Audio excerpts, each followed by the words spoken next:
त्यसरी हिँड न हौ, त्यसरी हिँड। अघि त काकाना जाउँला यसरी यहाँ पानीले पनि रुजाउने भयो। काकाना जाउँला यसरी घोच्या छ बरु साथीभाइहरू। बरु यो शेरसँग चाहिँ बरु कुस्ती लड्न सहिलो होला है। यो घरका यो मान्छेहरूसँग चाहिँ कहिले पनि केही गरी नसकिने भयो क्या। राम्रोसँग अब बिताको दिनमा त राम्रोसँग सुतौँला मजासँग होइन, ढिला काम बढाएर सुतौँला भन्यो। अब ऊ घर 3-4 दिन भइसक्यो, कति दिन भइसक्यो नि त। अब मजासँग कहीँ बाहिरै नगइकन बस्यो भनेर उसलाई बाहिर लानु पऱ्यो, घुमाउनु पऱ्यो भनेर बिहान राति नै झिसमिसेमै नैबाट नै मलाई घोच्न थालेको क्या।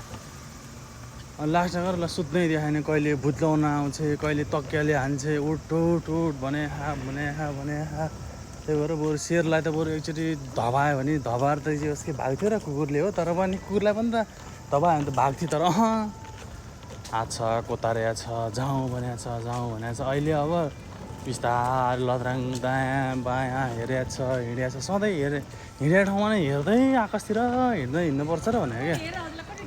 डाहा भयो भन्दा नि मलाई त, तिमीलाई त डाहा भयो नि त मजासँग रेस्ट गरेर आयो बेलामा।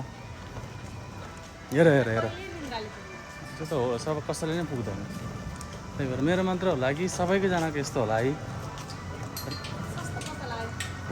यहाँ छिर्नेलाई होइन, त्यसको लागि भनेर यहाँ एउटा यहाँ झोलै लिएर हिँडेको छ। अब शान्तिनीलाई पुग्दैन, उसलाई किनेपछि कहिले सस्तो बजार भन्छ, कहिले तरकारी भन्छ, के गर्नु हुन्छ। ल बाजे सिधा हाँस्यो हामीलाई देखेर यहाँ।